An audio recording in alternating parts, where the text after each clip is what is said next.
Okay, Andy, thanks for coming on. Thanks for joining me. Thanks for having me. Yeah, so as you guys heard, pre-recorded intro. Andy and I go way back to the '05 days. Andy was my first ever basketball coach, travel basketball coach. So it's an honor to have him on and hear about his experiences and how far he's grown since coaching me at basketball. But Andy, yeah, so was that your first coaching experience back with the JC, or were Uh, you doing stuff before? you know what? I had done some little stuff before that, but Yeah, I just moved back to Pittsburgh after college around 2005, and the first thing I did was start coaching a youth travel team. So, that's right. Yeah, the but when first I head was coaching in gig. college, yeah, well, actually, when I was in college, I cold walked into the front door of the Jewish Community Center in Wilmington, Delaware, because I went to the University of That's Delaware, right. and You, I you was played just there, like right? really home. I played as a freshman. I was like a walk-on Yeah. manager type position, and Hmm. then the coach there, Mike Bray, who's now at Notre Dame, he left Oh for the wow. Notre Dame job, and I so didn't realize that was yeah. they brought in a new coach, and sort of all the walk-on positions and manager positions recycled into new people, and it was just became a new program. So, Yeah. but I had some really cool experiences with Coach Bray. There's no doubt. But when I was a sophomore and my playing days were starting to end, I walked into the Jewish Community Center in Wilmington, Delaware. I walked right into the Mm. gym. I walked right into the office in the gym, and I just said, "Here's who I am. Here's what I've done. Here's what I love to do, and can I help out in any way?" And shortly thereafter, I was running their basketball clinic, Yeah. on Saturdays as a 19, 20-year-old college student. I had complete command of the gym. We had 150 kids, and I mean it was cool.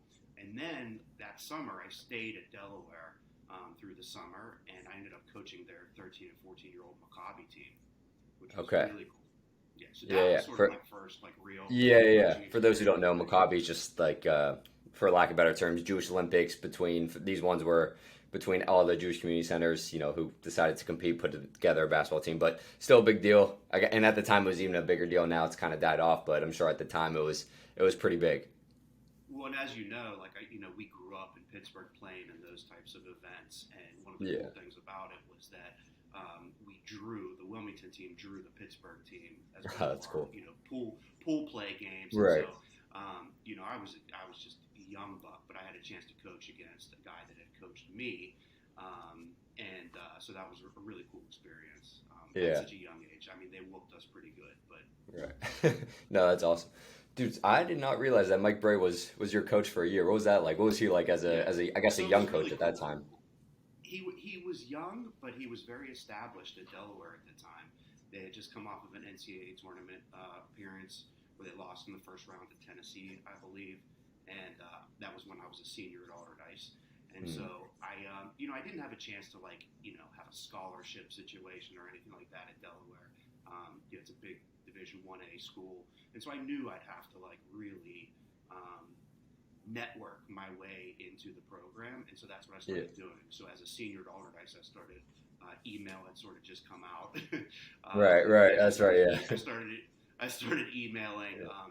the assistant coach Sean Carney. I started emailing Mike Bray, and I just started this rapport with them when I was a senior at Alderdice, and he was nice enough and grounded enough to reach out to me and let me know sort of what the situation was, what the numbers were at Delaware as far as walk-ons. And they were real honest. They were like, we have X amount of space, we have X amount of walk-ons already. Here's what you're looking at. And I just said, I really don't care. I mean, whatever it is, I want to be involved. I want to do it. I want to try it. And so the first thing I did was my first week at the University of Delaware as a freshman on campus. I jumped on my bike and I rode from my freshman dorm down to the arena. And I met Mike Bray outside the arena, and he walked me into the Bob Carpenter Center. And we went right into the basketball office, and we went right into his private office. And I sat That's in front awesome. of him, in front of his desk. He sat behind his desk. I sat in the two chairs, on the other side. And Yeah. we just talked about, what opportunities would be available for someone like me who is really just looking to be involved. Hmm. And so, it's interesting because I think that's where I got my mentality of just wanting to be involved, which Right. is sort of how I jumped into coaching right after that. Hmm. Is, I just want to be around, I want to help, and so that's where that came from. But one of the cool things I really remember was, Mike Bray was an assistant at Duke before Delaware. So I didn't realize that. He had national championship nets in the office. He had That's pictures cool. of him and Grant Hill, him and Bobby Hurley, him and Christian Leitner. Right. So for an 18-year-old, like I was really blown away. And I had some other cool experiences too. I was at the University of Maryland taking a visit as well, trying to walk on that program as well. Was Gary Williams there at the time? He was. It was Gary Yeah. Williams. And Oh, so that was like the Steve Francis, Steve Blake era, right?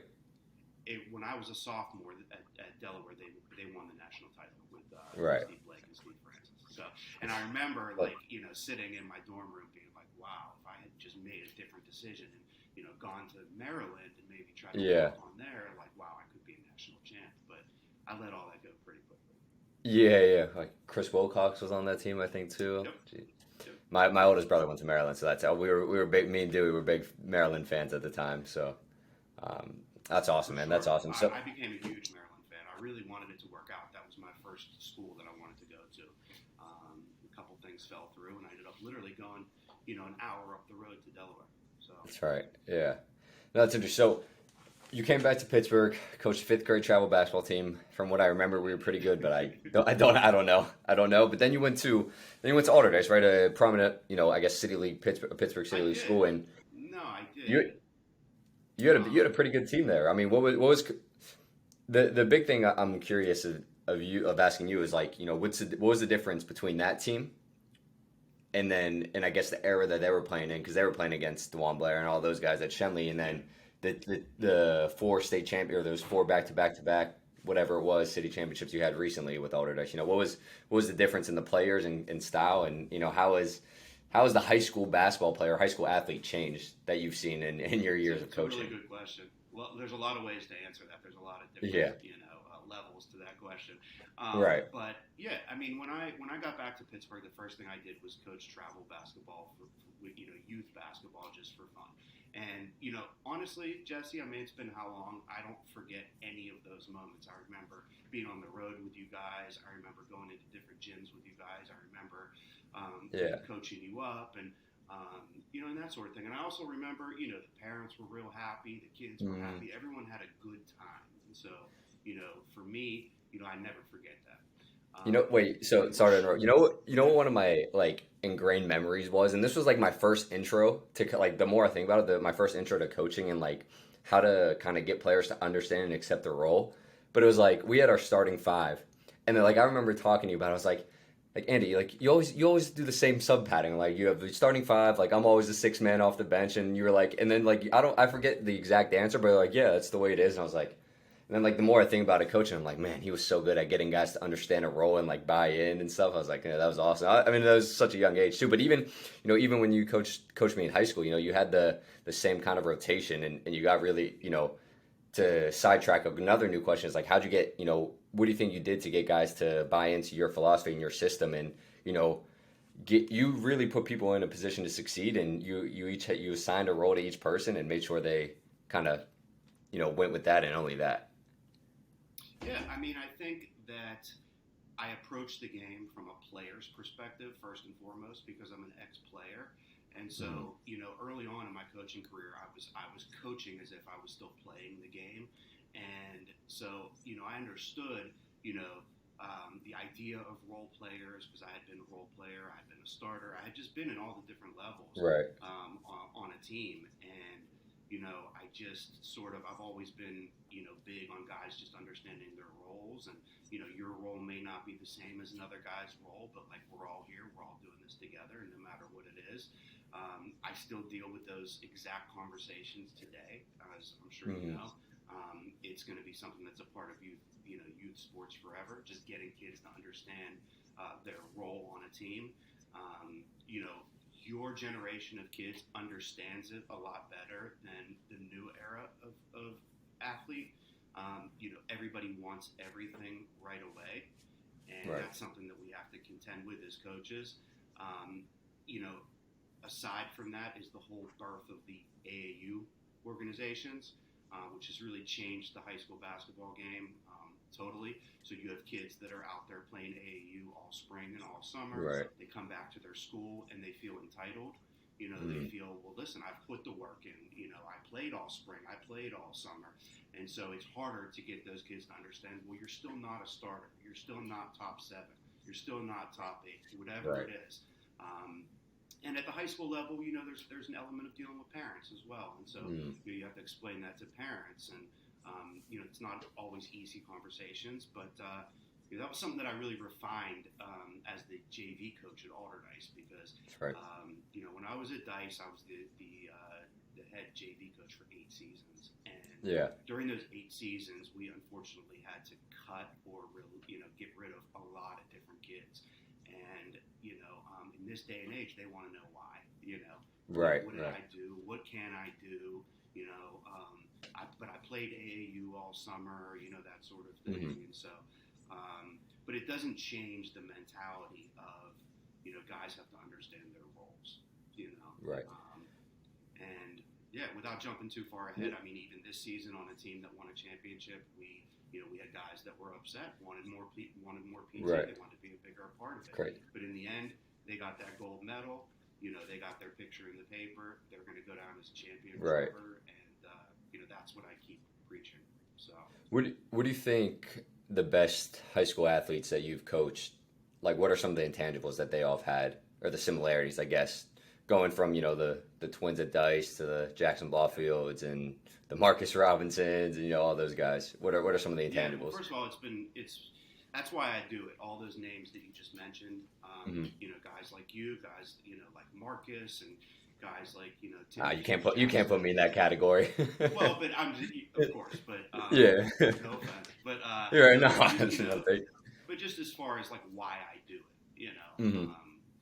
and certainly guys like Jackson Blofeld and Bobby Clifford, and certainly like that. I mean, I think the key thing is that they're obsessed with the game. Like there's nothing else in life except the game, and that part I can understand because when I was in high school, like I made myself obsessed with the game of basketball.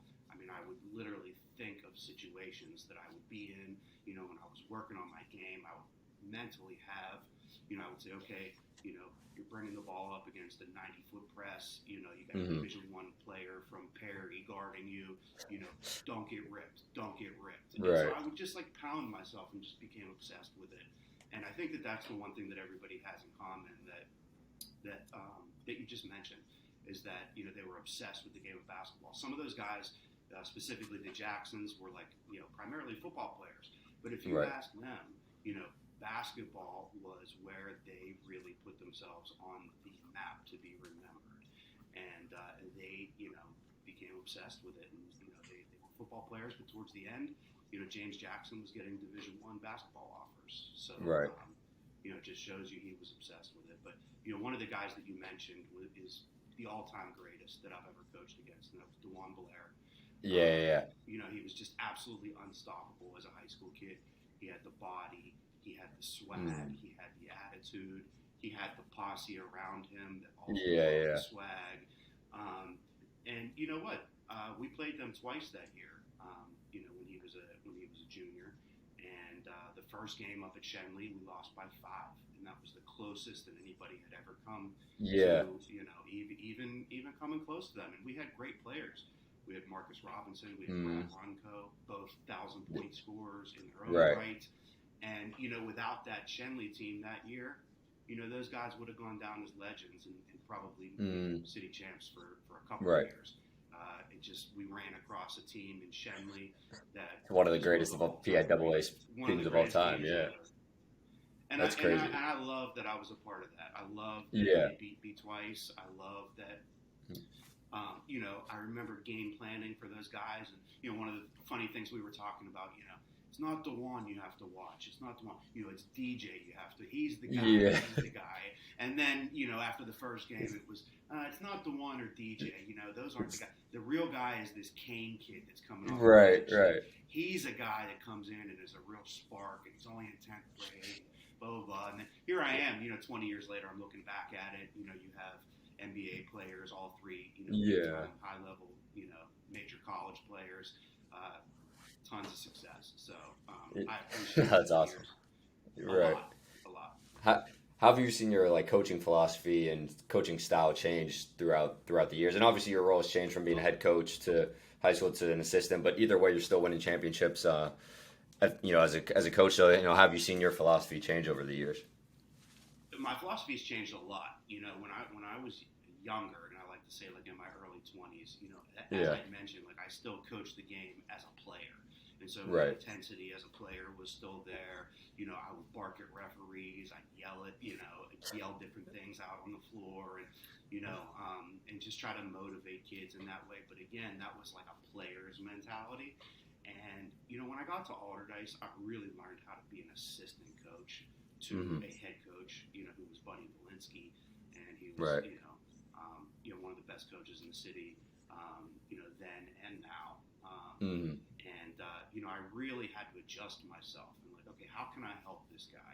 Like at first, early on, it was about player development. It was, I can jump on the floor, I can put my shoes on, I can get out there, I can run plays with them, I can run offenses with them, I can simulate defenses with them.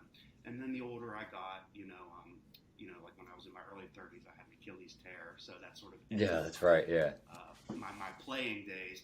But Yeah. then I launched full blown into a coach's perspective, a coach's mentality. Um, I started to see the game from a strategic standpoint and not from a Right. player's perspective. And I think that's where I was able to become a very good assistant coach. Right. An assistant coach that can think 2 or 3 steps ahead of the head coach because when the head is out there managing a game, there is so much that's going on, and I know that from being a head. Yeah. And you can sometimes you can lose the details, and I just Hmm. always think it's important that an assistant coach has those details and is thinking about those details, and says like, hey, we have 2 fouls to give. There's a minute left. Like, go for a hard Right. steal. These are strategic things that I never thought about as a player, but in my years as coaching, I realized that strategy is just as important. One of the big things I added, this is not a big deal, but as you get into the state playoff games, they have media timeouts, and so one of Right. the That's things I right. started to do was say like, coach, don't waste a timeout. You're going to get a media timeout Ye- in 4 minutes, Right. okay, let's get to 4 minutes and we'll get our timeout, Yeah. So and we'll get to all roles of save being our an assistant, timeouts. right? What's Yeah. that? Said all roles of being an assistant, just kind of trying to Yeah, make the head coach's life easier, right? trying to make his life easier, trying to take care of some subbing. If you have a kid that has a foul, that's one of your star players, and there's a minute left in the first quarter, bring the kid out. Right. Bring the kid out. Make sure he doesn't get his second foul going into the second quarter. You need this kid for 4 quarters. So Yeah. again, like I never saw the game that way until I Interesting. got to Right. Alderdice.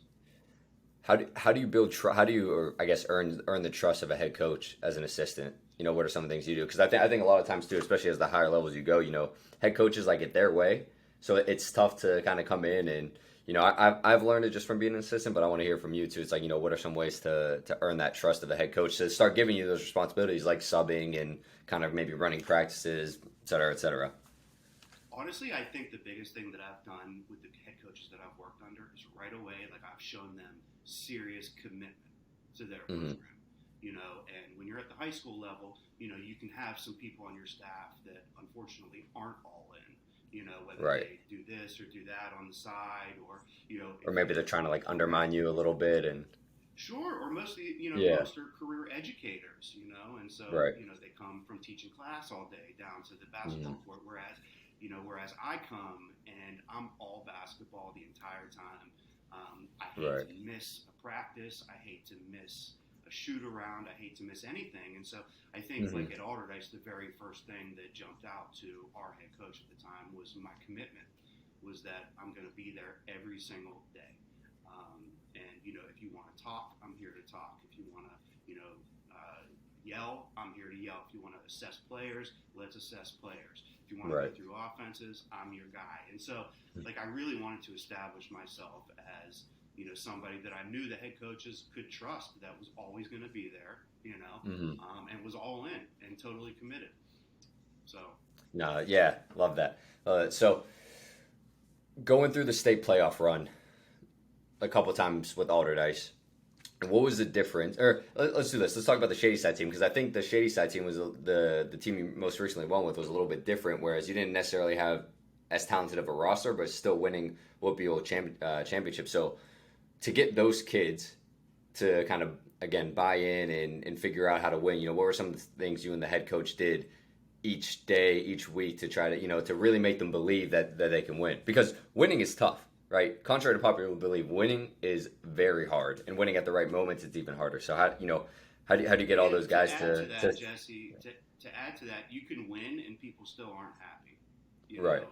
And that's just part of our society these days. Is you can win, you can get to the top of the mountain, and people are still upset for whatever reason. Right. So, no, the head coach, the head coach Dave Vadnais and I, have a fantastic relationship. He trusted me to bring me into Shadyside Academy when there was not an available coaching position, and I had come to him and I had asked him, hey, like, do you think this is something you might be able to look into, maybe add me, if you think you can, and his enthusiasm for that, yes, absolutely, coming off the years at Alderdice, I think it would be a great fit. Whatever you can bring is going to be a lot more than what we've had. And so he and I jumped on that relationship right away. When it comes to actually getting that team to win a Whitfield, it was a real group effort as far as the staff. We had, and I think that this is true with any championship team, there's a lot of ebbs and flows throughout the season. Right. There's a lot of highs, there's a lot of lows. And, there were points in the season where, guys were questioning the process, and guys were saying, like, why are we running this? Why are we doing that? Why aren't we doing, and the coaching staff just stuck together. Trust the process, fellas. And, I've seen enough high school basketball that I know the product that's out in front of me, and I always knew with the Shadyside team that this year we could win the whole thing. I just always knew. This was my third year there, and even my first year coming in, looking 2 years down the line. This kid's going to be a senior. This kid's going to be a junior. This kid's going to be, and this is the year. And so my biggest thing all year was trying to keep everyone together.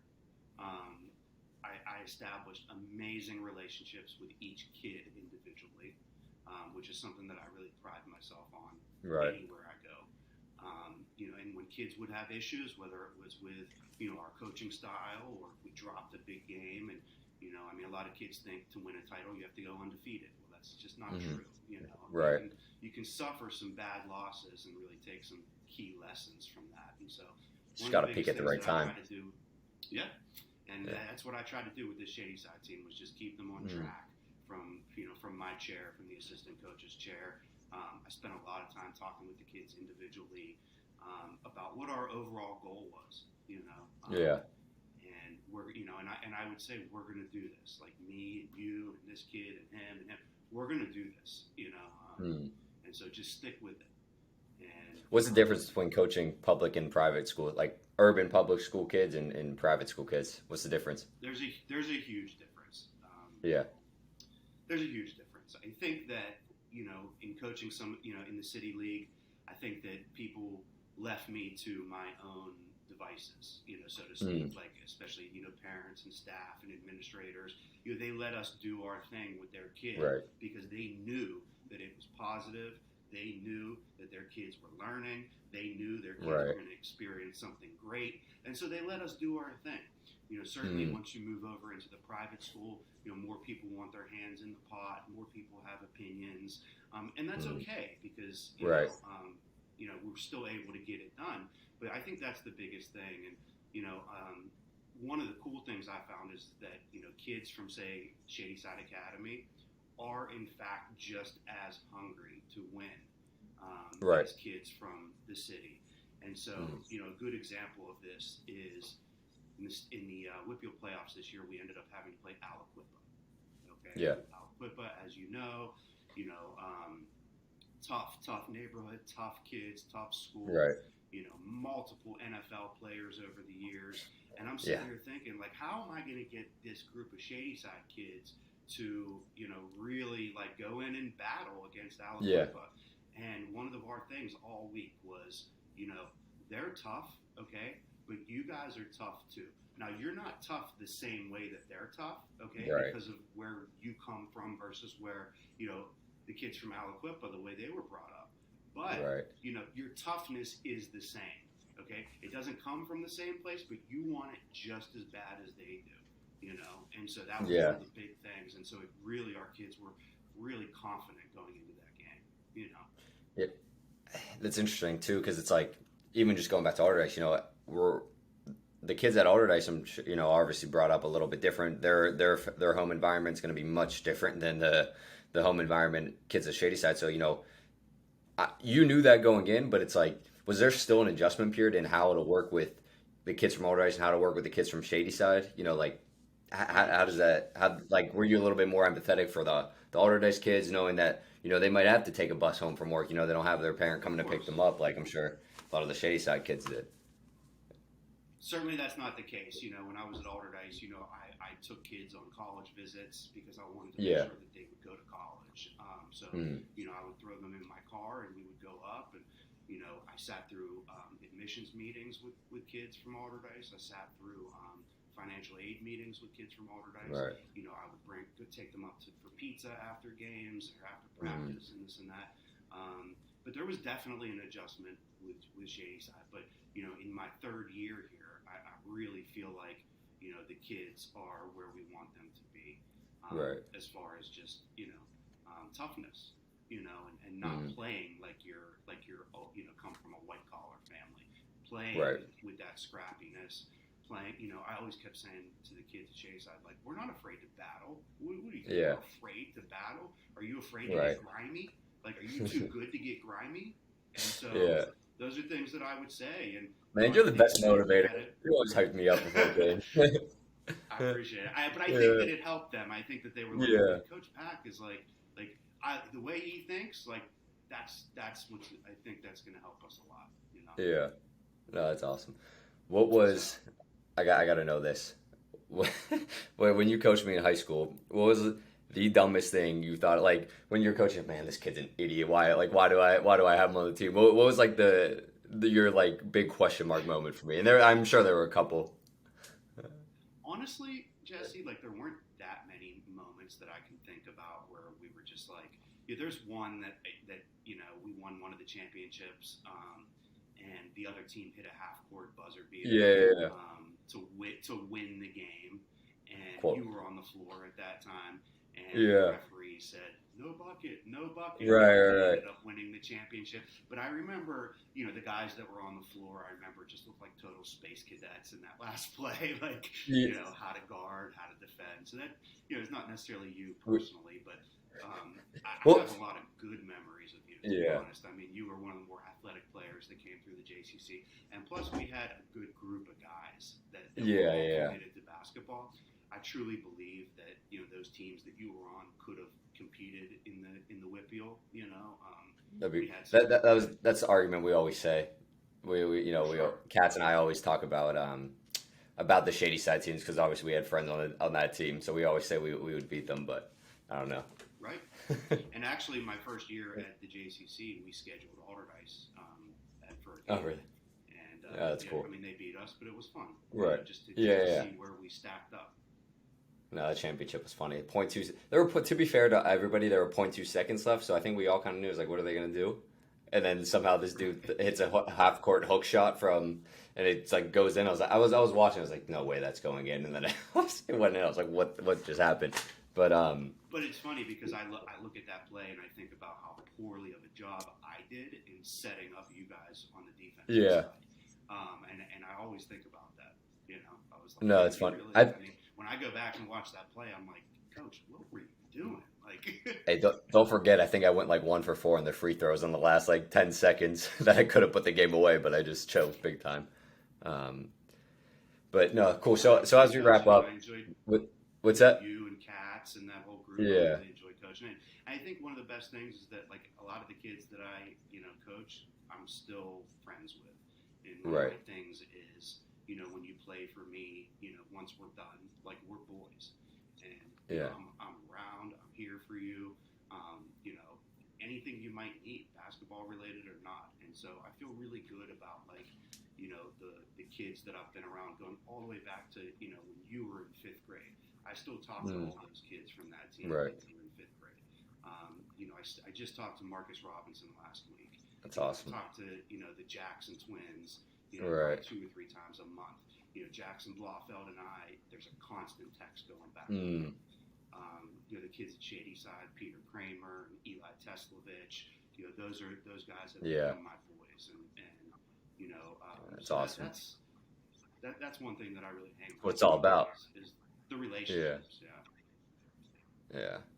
So last question: Who were some of your biggest mentors growing up coaching, or even if they're not like direct mentors, you know, who are some of the bigger coaches that you kind of try to at least style off of or learn off of?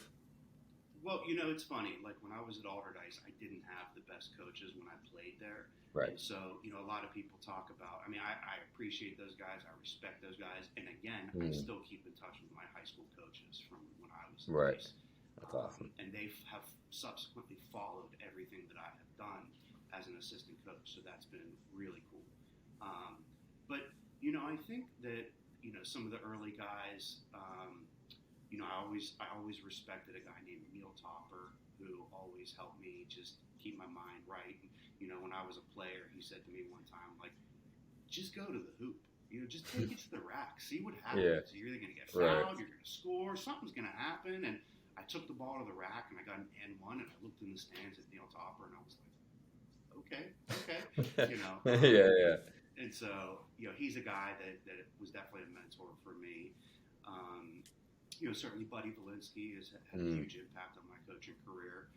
He's the guy that gave me an opportunity to coach at a high level. And, you know, I learned a lot of the X's and O's, you know, under him for the 9 years that I worked under him. And, you know, I learned a lot about how to run a program. Right. No, that's awesome. That's awesome. Well, I appreciate you coming on, taking the time. It's been awesome reminiscing. So I'm sure I'll see you again soon, my man. 2 hours if you wanted to. I know we could. Yeah. But no, I appreciate it. Thank you. Of course. Thanks for having me.